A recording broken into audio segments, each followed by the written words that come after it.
Do you know the game Two Truths and a Lie? They play sometimes.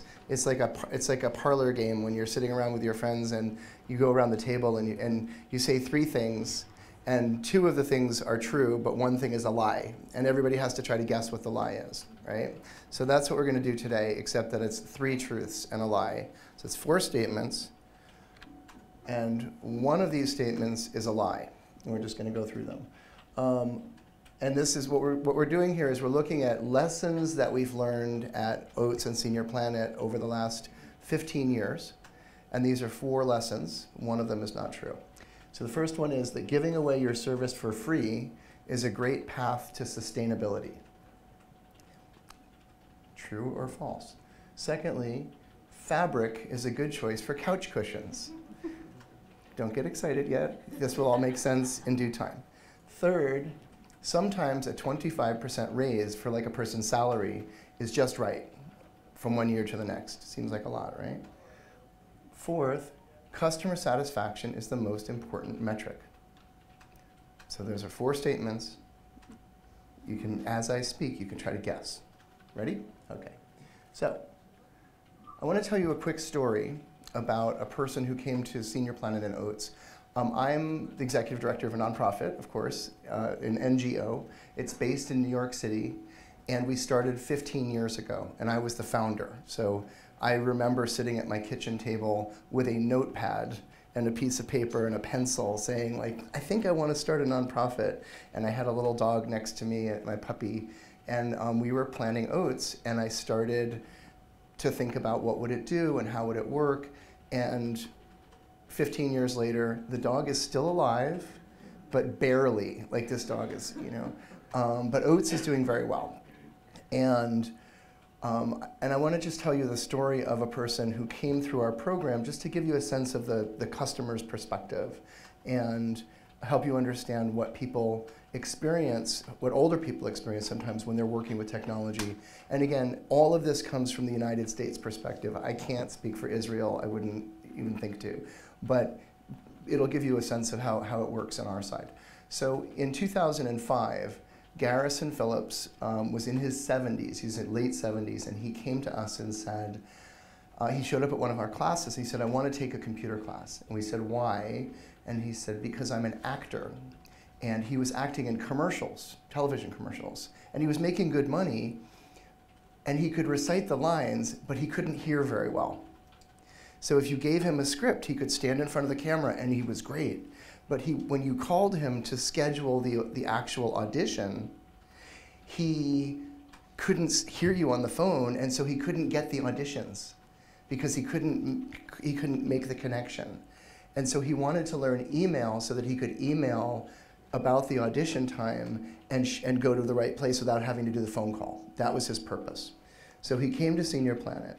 He took the classes, and he got on email, and he started getting auditions again. And so he was living in New York City in a fourth floor walk-up apartment. You have to walk up the steps. And he was doing great, but he just needed a little extra money. And if he didn't have that money, he wasn't going to be able to live in New York anymore. And so he started acting again. He made a little bit more money. He stayed in New York for about another 10 years. And it really extended his time with his friends and family. And when he got online, he got very excited because he had been in the Korean War in the United States, the war with Korea in the 1950s, and he had lost touch with all of his friends. But he got Facebook, and he was able to find all of his old war friends, and he then reconnected with about 15 other people.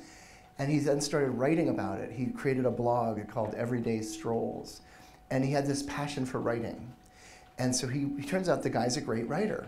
And so he's writing stories, he's writing blog posts, and when he retired and stopped acting, he moved to Florida, and he became a writer at like 82 years old or something like that. And I think it was 85, actually. And he wrote a book. He wrote a book about growing up in West Virginia, and I read the book, and I reviewed it on Amazon, you know, but he went out to a lot of people, and it gave him a purpose. And then he started writing plays. And I visited him last year, in Florida, and he had just won an award for one of his plays. He won like the best play of the year in South Florida when they did a competition. And he talked about Senior Planet as a place where when he came to learn the technology, it just gave him that open channel to be himself, and to be himself at 85 and 87. And this year, last month, he would have turned 90, and he passed away last summer. But they said that one of his friends was with him at the very end, and he said, like, one of the last things he talked about was Senior Planet, was like feeling that it was that there was something so special about his life because he was able to really connect to people and to express himself. And it wasn't, we didn't give him his voice, he had the voice, but it allowed him to connect the voice to the outside world. And I raised that. This picture of him is in Washington, D.C. when they had the United States government issued a plan for broadband access, kind of like Digital Israel, but more complex in some ways.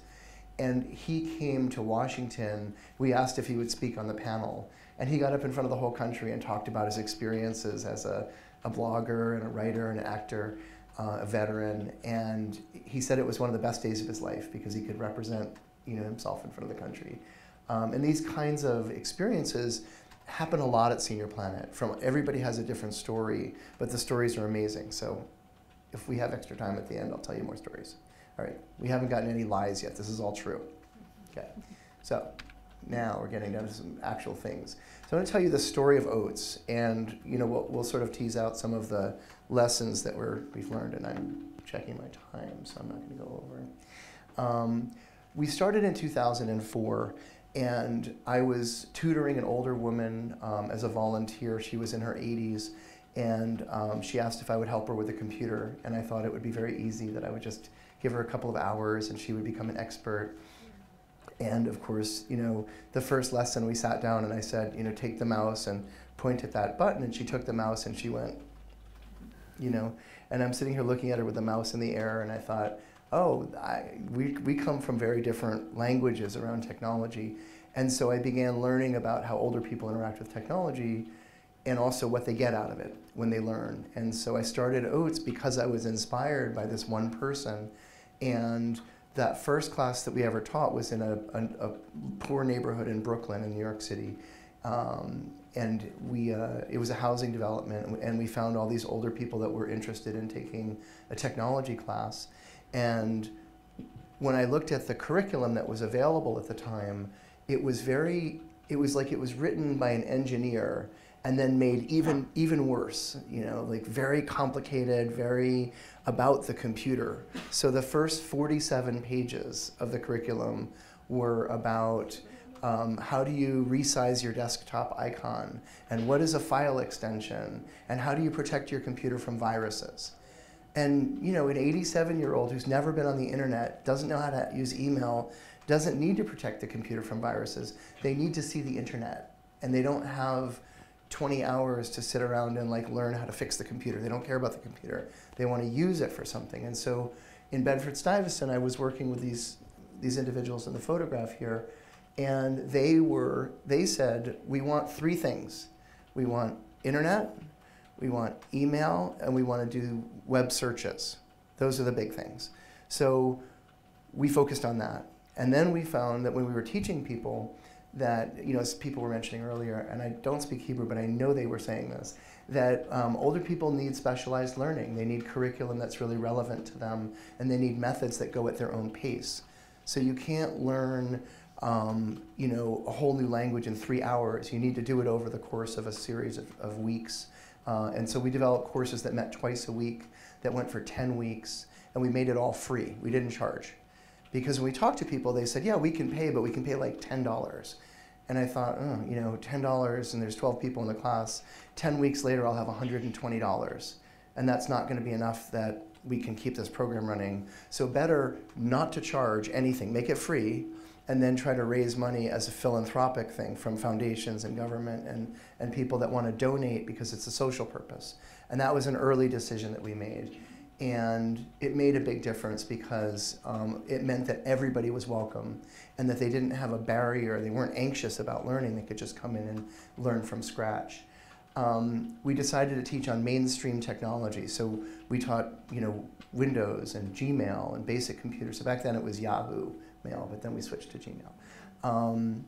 And then we also worked a lot on partnerships. We worked with different organizations. We didn't create our own center in the beginning. So for 7 years, we were just working with other organizations. And also, we started doing what today we would call co-design. Back then, it was just sitting next to somebody and working. But today, it would be co-design. It's a new term. And the idea was, talk to the people that you're working with as you develop the project so that they are helping shape every minute what we're doing. It's not like, oh, I have this idea and I'm going to write a curriculum and then I'm going to inflict it on you. But it's rather, I'm going to sit down and let's try to solve this problem together using what I know and what you know and bring that together. So we designed the curriculum very much in partnership with the seniors. And what we learned from this phase was that customers turn out to be very important to sustainability. We got a lot of attention around the city for having an amazing program. Everybody loved it. And we got more and more customers because it was free. And so before long, we had hundreds and hundreds of people that were taking the class. And that meant that other people found it useful, not just the seniors, but politicians, right? Because they wanted to be serving the community, so they started giving us money. And local foundations and banks, and so there's a slide in here. We got all sorts of corporations that were helping us that would give us thousands and thousands of dollars to teach the classes because we were serving people that were otherwise never going to get these kinds of programs. And so it made it more sustainable even though we didn't charge. So the first thing, remember the first thing about the thing, okay, right? So that turns out to be true. So by giving away the program, we were able to make this difference. And that's a kind of, it's what in English we say counterintuitive. It kind of almost doesn't make sense, counterintuitive. Intuitive means what would be obvious, but this is against what's obvious. See, I knew I was going to do this. Anyways, it seems strange, but it makes sense.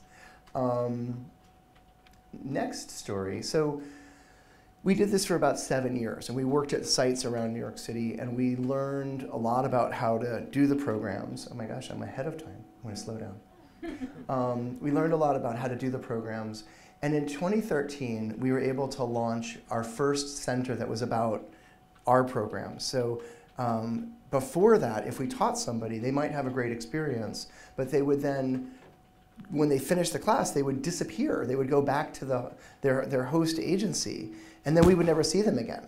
And of course, how do we measure success if we don't have contact with the people? And how do we showcase the impact if all we can show is what's in the class, but we can't actually interact with the people in a more broad way? So we wanted to start our own center, and we were able to get some resources for it. And when we designed it, we used what today would be called the design thinking approach, which is to think about the problem from the purpose of a creative agent who is trying to create a wonderful experience for the customer. And it's a different framework, which I think is new, and it's important to understand. It's an additional complement to the way that we normally think about these things.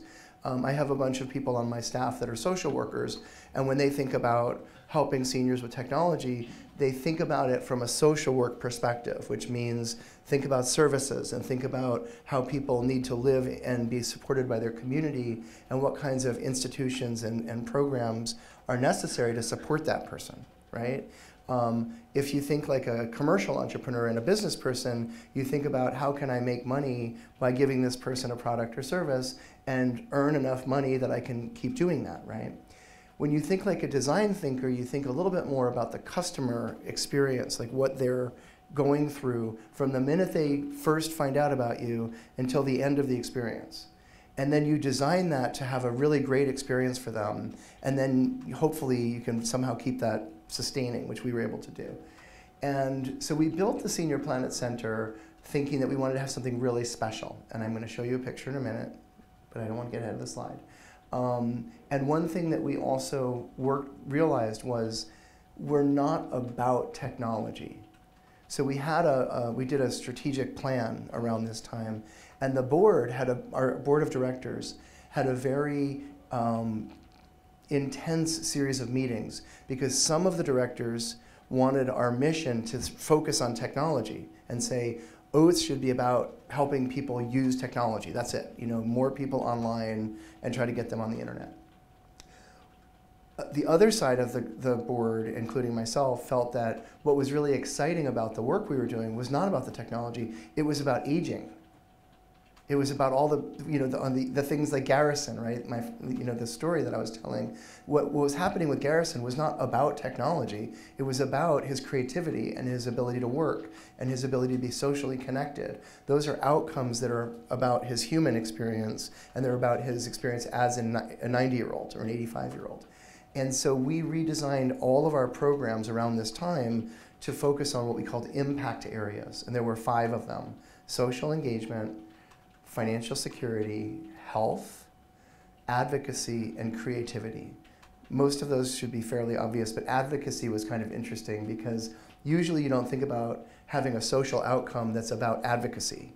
But when we interviewed older people about why they were using the technology, a lot of people came and said, well, I want to help make the world a better place. I want to tutor children. I want to get the mayor to clean up my neighborhood. I want to help the transportation system get better. Seniors in New York City are very active, and they're not just about improving themselves, but they're also about improving the world around them. And the technology turns out to be a really powerful tool for that. So we added that into our as the 5th area where we wanted to make a difference. Around this time, we got our first actual contract from the city of New York. So for 7 years, like every quarter, we didn't really know how much money we were going to get the next quarter. And there was one year where we ended the year as a nonprofit with $38 in the bank. Literally, I remember my finance person wrote me an email and said, $38, December 31st. I was like, oh my God. So we were able to finally get funding from the city where they gave us a contract, because now we were big enough and we had programs in all the different neighborhoods that it was kind of hard for the mayor to say, no, nobody cares about this, because now we had 2,500 people that had been through the program who would write emails and go to meetings and call their city council members, and it may work like that here too. So we got our first sustained public funding. We also, by creating our own center, we were able to then do programming all around the city at other sites. So we didn't stop doing service during partnerships. We added our center to the partnerships, and it strengthened everybody. Each quarter, we would send our trainers out to the partner sites, and they would work there for 3 months, and then the next quarter, we would send them to other sites. So it was very flexible. Let's see here. We got a huge amount of press, and I don't have a lot of slides of this, but it turns out that seniors learning technology is really interesting to the media. And so we had a lot of every major newspaper: the New York Times, the Wall Street Journal, the Washington Post, The Economist, Forbes, PBS NewsHour just did a story 2 weeks ago this year. The Today Show, the major television shows. And we're a tiny little nonprofit. I mean, we had like 15 staff, but we're in the New York Times, and we were getting a lot of attention. So there was this positive press dynamic that really helped a lot. And some of that was also about these impact areas. People were coming to learn about technology, but then seeing all the things that were going on, and it was interesting. I don't know if you can see, look at this. The fabric issue, so it's covered by the screen. It says, yes, there's fabric on the couches. The reason I say that here is that when we started the Senior Planet Center, we started talking to people that ran senior centers, because I wanted to say, like, what's the right way to do this? And what have you learned as the director of a center that we can benefit from, so you can give us some guidance? And many people that we talked to said, you need to set the center up so that it doesn't, that nothing will get damaged or stained or dirty. And so you should probably have plastic chairs, and everything should be very kind of like a lunchroom in an elementary school. And there should be, you shouldn't have any fabric on the couch because it's going to get dirty, and you shouldn't really use carpet necessarily because it's going to get dirty. And if it's just, and wood is very expensive, and it'll be difficult to keep it clean and keep it from getting damaged. People are going to damage it. And when we started talking to the seniors, the older people, they said they wanted something beautiful and wonderful. And they often complained about the other spaces where they would go for like a lunch program or for the social service they would get. They said, you know, I don't like going there because it's depressing. It doesn't look nice. It feels, you know, I mean, they'll say like, I keep my home really nice, and then I go out for a lunch program and it's like going to a cafeteria when I was 8 years old. It just doesn't feel like it's making them sing. So we decided to make the center really, really nice, and we set up an area called the living room with an actual couch and a couple of beautiful chairs, and we paid extra money to get nice woodwork and make the center really beautiful, and the design mattered a lot. And so this is the center that we built, and it was, people come into the center today and say, wow, this doesn't feel like any other senior center I've ever been to. And that's part of the benefit of it.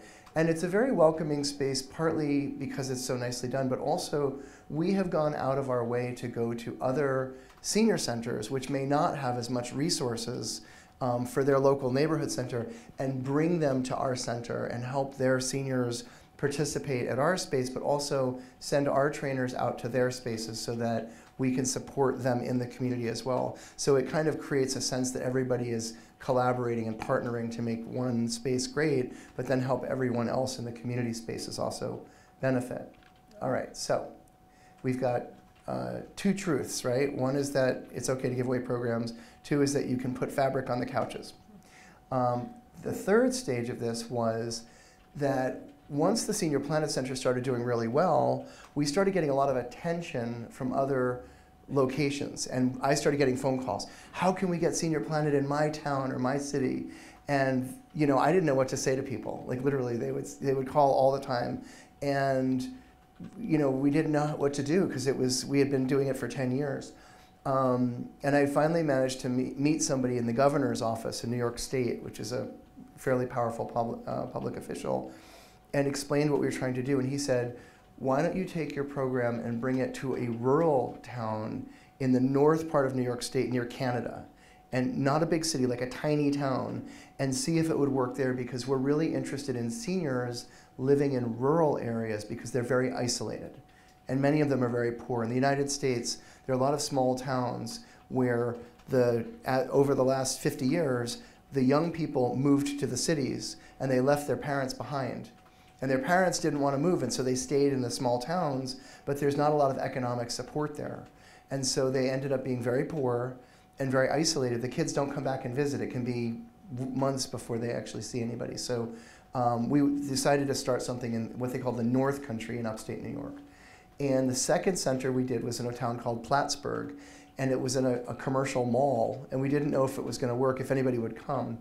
But we got it launched, and it really became an amazingly popular site. Today, that area of the state has 1,400 people that are signed up in Senior Planet, and it's spread across 6 counties. So all of the libraries have started programs, the schools have gotten online. People are really excited to get seniors engaged, and there's a very intense demand from the people up there. We just did a Zoom call for our staff meeting last week, and they had one of the seniors from the North Country, and she said, I live in a town where there's more cows than people. And she said, and when I found out about Senior Planet, I was so excited, because she said, you know, not much goes on around here. It's really, you get bored, and you're like, we go to the mall and we stand around. And she said, but I came to Senior Planet, and it's so intense because of these impacts that we're talking about, and people are exercising and they're socializing and they have line dancing classes. And so she really was talking about how it's enriched everybody's lives. Because we were successful in the North Country, we started getting drawn into other parts of the United States. And so we worked with Comcast, which is a very large cable telecommunications company, and they brought us to 5 states to consult with them. And it wasn't really a social program. We were providing like consulting services to a major corporation that was coming to us, a little nonprofit, and saying, how should we serve older people? And they paid us for that. And so we were able to go and be smart, and it was really exciting. And then because we were able to travel to other states, we started learning more about opportunities that emerged for funding in different places. And so About 3 years ago, we started working in Maryland, and then we got a grant to work in Texas and in Colorado, and we've got programs in Florida and California as well now. So today we're in six states. I can do this. And it's really changed the way we work. And one of the things I would emphasize that is hard to appreciate unless you're sitting behind my desk is that the program only succeeds when you start growing if you have a lot of organizational capacity. And that sounds a little bit abstract maybe, but it's not. What it means is that when you do a program in a place like Maryland, I'll give you an example. We were doing a program in Maryland, and we had promised a whole bunch of program deliverables, results, outcomes to the funder, the person that was paying for it. And about 2 weeks before we were supposed to do the work, the person that was organizing it called up and said, I have a problem. I've been going through a lot of stress in my life lately, and I have not been doing my job, and I'm not ready. And so we have 2 weeks to do all these programs that really require about 3 months worth of work. And he said, I'm really sorry, but that's what's going on. And so we sat at the desk, at the office, and said, how do we solve this? And we happened to have a really high quality staff person who was sitting at the table, and she said, I'll go home and I'll get my suitcase and I'll go down to Maryland. And so she did. She went to Maryland and she spent 7 days there, and in 7 days recreated 3 months worth of work. And by the time that we had to launch the program there, it was perfect. And that program, that was about 3 years ago now. That program just doubled its budget this year. They increased the budget by 100%. And partly because we're really performing more, we have a better staff and more capacity. We have a program in California right now that's teaching classes, and when they need materials, when they need curriculum, they don't have to write it themselves. We have actually created a system called the Partner Portal that has all those materials on them. They can go to the portal and they can pick from all the different curricula that are there and download the curriculum and print it out locally. And then if they need help in what the content is or coaching, my staff in New York will do meetings with them and give them enough information to deliver a great program. So what's been happening as we've grown nationwide is everything we've done has had to change. In 2005, when it was me and the dog, I wrote the curriculum. And now I don't write any curriculum, and I sit down with people and we plan the curriculum and they develop it, and I might read through once and say, make a few changes, and then we're able to get it correctly organized and it gets distributed out. Last month we taught at over 100 different locations around the country, and all of those locations are drawing on that capacity. So it's really important as a nonprofit anyways, as you're growing, there are these stages where you have to invest a lot in the organization. And when the staff are being asked to get on a train and go spend a week in a hotel in a different state, you have to pay people more. And so it's come up sometimes, I'll be working with public officials and they'll say, in fact, I was meeting last week with a city council member in New York City, and he said, your program is amazing. It's expensive, but it's amazing. And the reason he had to say it was expensive is that we pay our people pretty well in order to keep the best people. So the top staff at OATS have been there, I've been there for 15 years. We have a person that's been there for 13 years. We have 3 people that have been there for about 10 years. And that's all at the top, and they're very experienced. And so when it's become necessary to give people a raise, if it's a 25% raise to get them to the level of the work that we're doing, we just do that. And people will say, wow, 25% raise, that's a lot. I say, no, it's not. It's a lot to go find another staff person who doesn't know what they're doing and spend 3 years getting them to the level that the person here is already at, who just needs the support to pay their expenses. And so we've really invested in the organization. So we all want to come work for you now. Yes, you can all work for me. So there's a job application over here. But it's important, this notion of organizations and building it. And so I would say, it was the third truth. Now you guys are all going to be able to do the math on the lie. The third truth is that it's okay to invest in your team and to really focus on that, especially in these moments when things are growing and changing, because it's not, serving technology programs for older people, it's not easy. It requires, we have 3,000 pages of curriculum. It's in 5 different languages.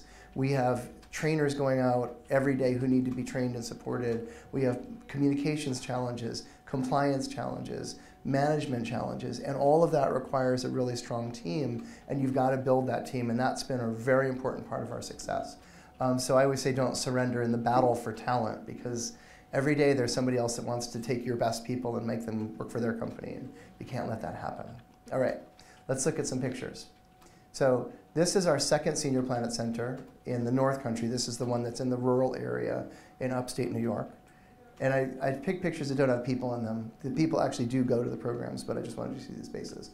This is our third Senior Planet Center. This one is in Palo Alto, which is a very technology-centric area near San Francisco. There are a lot of computer executives there, and they have a beautiful senior center that renovated the senior center, and they spent $20 million, but they had a computer room that was kind of boring and not interesting. So we decided to make it a lot more fun, and we changed the colors and the furniture and the design. There's a big map on the wall that you can't see behind the picture, and people have really been coming in and enjoying it.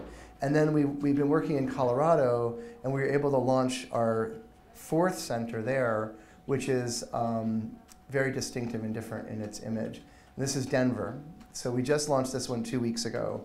And it looks, you can tell it's a Senior Planet Center, but also that it looks more local to the design aesthetic of the local city. Colorado is more of a Western state, and people have a kind of more, well, this is their aesthetic. So we've been trying to create spaces that are very beautifully designed, that are kind of, I call them temples of awesomeness, because people come in with all of these dreams, and they want to write a book. You imagine, sorry about that one, a temple of awesomeness. I don't know how to translate that. When you think about somebody like Garrison, who was such an interesting person. He was in movies with Robert Redford. He was a really interesting person, Garrison, from the story earlier. And how magical it was that he was able to work longer and then become a writer. And that if he hadn't been a writer, that book would never exist. And we wouldn't have anything to remember him by, and we wouldn't have any of the community that he built with other people. And so if Garrison shows up at your doorstep, you want it to look like this. You want it to look beautiful. You want it to be special. And that's what we've really been striving for. These are just a few images about our impact areas, because as we've grown around the country, we've been really serious about keeping our programs organized so that they're achieving the kinds of outcomes that we want. And we measure all of our programs based on the outcome of that area. So we have 5 surveys for results, not just one. And the survey on health asks you, are you more mobile? Are you in pain? Have you been sleeping well? And then we ask the same survey 3 months later. So we don't ask them, did you like the class? We do ask that. But we're really interested in what kind of difference did this course make in your life? So what was happening for you before you started? And then 3 months later, is anything different? Do you have new friends? Are you, if at the beginning of the program you were $100 in the red, in debt, at the end of the program were you $100 ahead because you were saving money and managing it better? So just a couple of quick examples on the health side. We have a program where people go exercise in the local fitness centers, and they wear Senior Planet t-shirts so that everybody knows they're part of Senior Planet, and it gives them a sense of pride.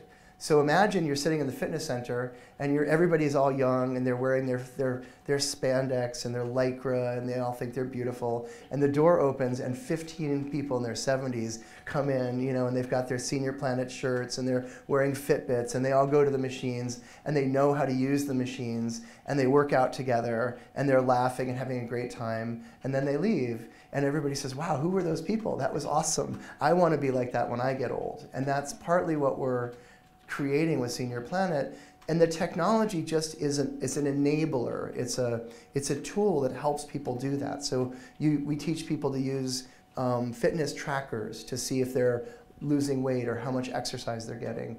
We teach people on the social engagement side. That gentleman has an Apple Watch, so he's using that to kind of stay in contact with people. We do a lot of work around learning and creativity, and so we're showing people how to use technology for creativity and writing and things like that. On the financial security side, we teach not just household budgeting and financial management, but we also teach entrepreneurship, and we teach people about how to work, how to use technology for the office. So all of those tools that people need to stay engaged if they're more economically productive are really part of the program.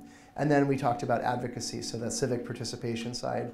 That's actually the steps of City Hall in New York City, and there's several hundred seniors sitting on City Hall. And when the mayor and the politicians come to go to their meetings, they have to basically wade through a sea of Senior Planet people to get to work, and so they know how much people care about the program.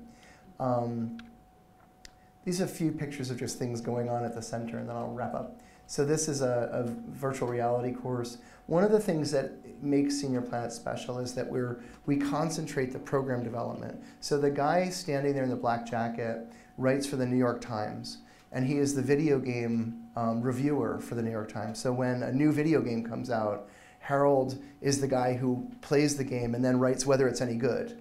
But a video game reviewer for the New York Times is, works at a pretty normal salary. So you can actually hire this guy, and he comes in and teaches classes to the seniors at our center on video games. So we have like the world's greatest expert on video games working with our 70 and 80-year-old participants and showing them about the next VR game and what's cool and helping work with them. This is our entrepreneurship fair. Seniors at the center start businesses, and we help them build websites and build. We actually have a course called Startup that goes for 10 weeks, and it's for a person who's trying to start a business. If you want to start a business selling greeting cards or selling, clothing that you make, we'll help you build a website. We'll help you figure out how to market your products, how to deal with shipping, how to deal with billing, and all of that has technology elements to it. So, and then when the seniors have been starting the businesses, we actually run fairs twice a year so they can sell their products. And recently, we had a fashion show to help them sell their fashion products, and that went on television, and all of the products got sold out because it was on TV. So Madeline, who's actually in there somewhere, called up and she was crying. She said, "I sold everything. I have nothing else to sell." I'm like, "I'm so successful." So she was very pleased. This is another advocacy effort. This one is in upstate New York. This is interesting because it's seniors from Senior Planet downstate, which is the urban Senior Planet. They tend to be, it's the city, so it's people with higher incomes. It's more racially diverse, so there's blacks and whites. And this particular day, we were lobbying for money for rural seniors all the way upstate in the small towns. And the people from the city got on buses and went like 3 hours to the state capitol so that they could support the seniors from the rural areas who they had never met, who were very different from them. They were whiter, they were lower income, they were farmers and military people, but they felt that the technology and the sense that we were all celebrating aging was a form of commonality that brought people together, made them feel a sense of connection. And so they went up and they advocated, and we were able to save the resources for the program because they did that. And I don't know if you can see, but right here, this guy, the guy in the center of the picture, he's the state assembly person, the public official who is responsible for deciding whether or not the program gets money next year. And so we put him in the middle of the stairs, and we surrounded him with 200 people, and we took a picture. So guess what? He said yes. This is our center in New York City when we do enrollment. So when we start classes, there's a lot of demand for the programs, and so sometimes we'll come to the center and there's a line down the sidewalk. We've actually had to change the process because it's not safe for people to stand on the sidewalk. So now you come and you take a number, and we set up all these tables, and people go out and get lunch and come back when their number comes up. But there's a lot of demand for the classes. And then finally, when we do our metrics, when we do the evaluation, we ask, how are we want to know before and after what's the difference we're making. So this is an example of one of our questions. We ask, how often do you feel isolated from other people? And before the course, if you look at that, it's a little bit hard to see, but the green line is often, and the red line is never. So the one on the right there. So 3 months later, you can see that the people who feel isolated from others never went from 34% up to 48%, which is pretty good. That means that people who, they improved, they didn't feel isolated as often. Similarly, we asked, how many friends have you made in the last month? And you can see this one, for example, the left-hand line is the red one, says none, and it goes from 38% to 29%. So the number of friends people made was there was like a 15-point change in people making friends. And in fact, the yellow line is people who made 5 friends or more, and that went from 8% to 12%, which is a pretty good jump if you're looking at social outcomes. So we measure outcomes like this, and it's really helped us grow. These are the centers that we have in New York City, which is our kind of home base. But as we've grown around the country, you can see that we've been able to develop programs in a lot of other cities. And a lot of the reason that people want the program in their cities is because of the kinds of outcomes that we're getting, that they're able to show that, in fact, people are more socially connected. It's not just a course that's fun, that people like, but it actually has a sort of measurable impact on people's life conditions. And in many cases, health insurance companies are very interested in our work now because our participants are more socially engaged, which makes them have better health outcomes. There's a lot of research in the United States and elsewhere that shows that if you're more socially connected, you tend to stay out of the hospital and live longer and be more successful. And we're getting a lot of the support that we've been getting, in particularly in Texas but other states, is because of those metrics, those measurements around the outcomes. It's been really, really important. We have a full-time person at OATS that does nothing but take care of the measurements and track all the outcomes and report on them. It's a big part of our work. This is just a quick snapshot of what's been going on at OATS. We have 157 program sites right now. I already think I covered most of this information. We track our members very carefully. So right now we have, or last year when we did a snapshot, we had 3,400 members, which were people taking multi-week courses who would sign into the classes. Our revenue is up at $6 million a year, which is sort of middle-sized for an American nonprofit. But we're growing well, and it helps when you go to support, when a company calls up, like Verizon called us this year, and they said they wanted to do a grant. And 5 years ago, I would have said, oh my God, Verizon, yes, give us whatever you want to give. How about, $25,000? And this year, because we're growing, we can say, well, how about $250,000? And they say yes, because it's much more, we have the case to make and we've been growing. So it really helps us get the outcomes we're looking for. So back to our lessons. Successful entrepreneurship requires creativity about income. When you're running a social entrepreneurial venture like Senior Planet, it's really important to think about different sources of income so that you can be creative. Sometimes it is the people paying, but other times it might not be the people paying. So there's, think a little bit more broadly about your options. And we've definitely been more successful because of that. It's a big lesson that we've learned. Secondly, I think this design thinking approach is helpful. It's not the only way to look at it. You still need social workers, and you still need government people that are thinking about programs, and you still need business. But as a nonprofit organization that uses design principles, you can create a certain standard for spaces and programs and experiences that helps draw resources and also helps you build programs. And frankly, because we're so focused on the outcomes and the experience, what people are getting in the classroom is spectacularly positive. So 98% of the people that we survey say that they would recommend Senior Planet to a friend, which is a really good metric. Third, organizational capacity is, I say, a prerequisite for success. You have to have a strong organization in order to grow. And every time we've spent effort building the organization, it's led us to be able to reach a lot more people. And I know it sounds, I don't know, maybe that's obvious, I'm not sure. But a lot of times when I talk to a foundation or a funder, they'll say, oh, you're spending money on a marketing person or a web design person. And the reality is if you don't invest in your capacity, you won't be there a year from now to be asking for money again, because it's really hard to do this stuff. And then finally, this idea about better metrics. This was the lie, right? It's not just do the seniors like the class. So it's customer satisfaction is important, but for us, we go farther than that. We really ask about the outcomes that people have, and are their lives changed, regardless of whether they like the course, but can we measure the outcomes? Can we measure actual change in each of those 5 impact areas? And we measure those very carefully, and I can talk about it afterwards if you like. So those are my lessons. Last slide. Looking forward, the next steps for us are we're really shifting into a membership model. So the people that come in are not just taking a class, but they're thinking about that we're treating them as members. They have membership cards now, and they swipe the cards. They're very proud of that. They wear the shirts. They wear pins when they go out. They're really into being Senior Planet members.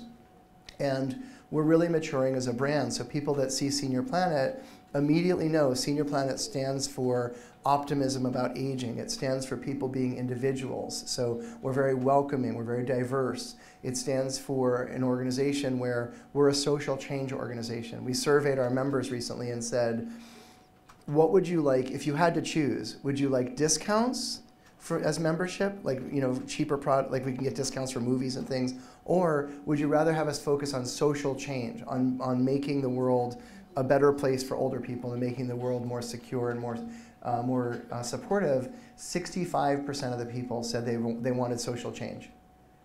65%. So 2/3 they would spend more money to go to the movies if they knew that we were making a difference. And that was a very big deal for us. So we've been really thinking about our brand and what we stand for. We've been working to consolidate ourselves nationally and leverage our partnerships.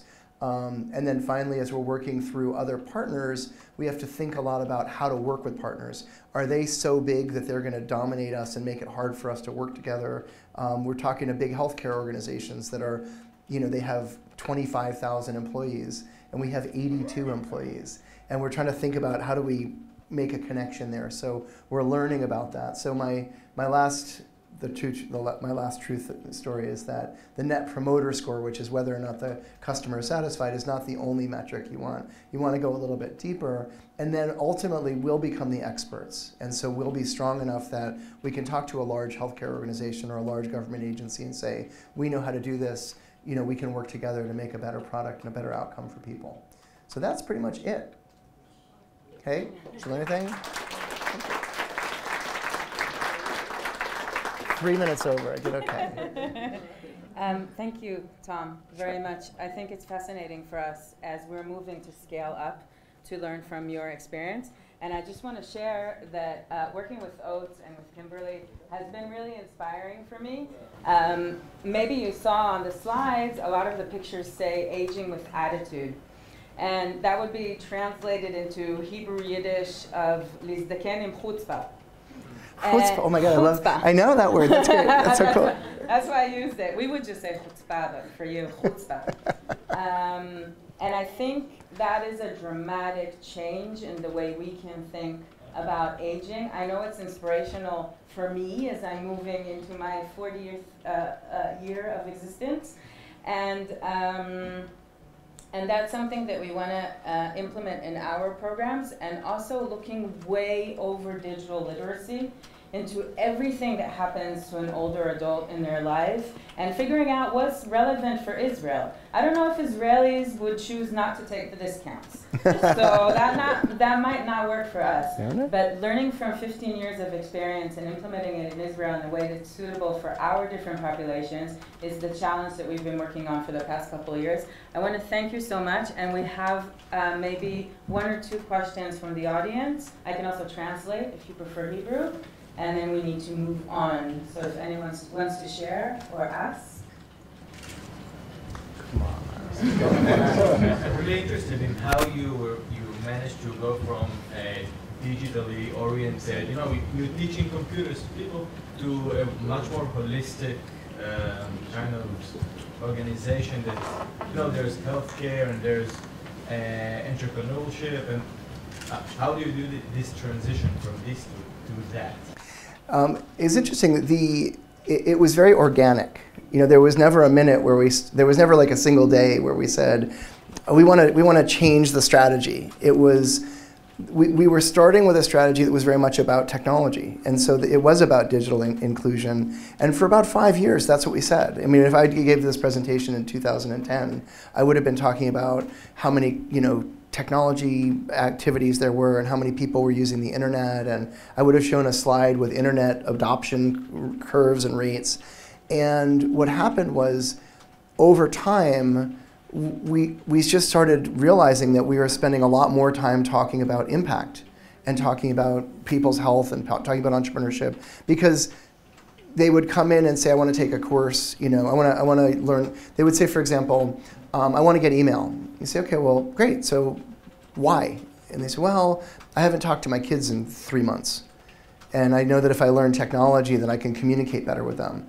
And so what we were always hearing was that there was something behind the question that was about aging or about the lives of people. And in America, there's a kind of like a market failure for older people where they are full of potential, right? If I pull an 80-year-old out of my center, I say, tell me what's going on this week.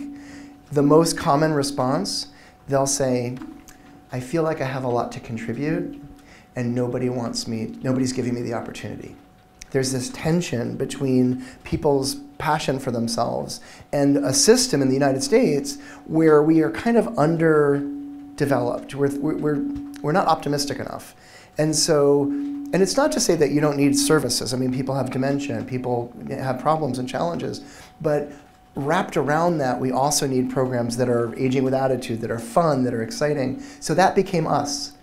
And one day, when we started, we kind of realized, like, we've been talking about technology, but all of the staff are here because we're activists. We're advocates. We want to change the world. So it was very organic, and we then adjusted the strategic plan to really reflect what we were already doing. And then it felt much more comfortable. And it hasn't changed really in 7 years now. It's been a pretty harmonious decision, but it happened over the course of about 5 years.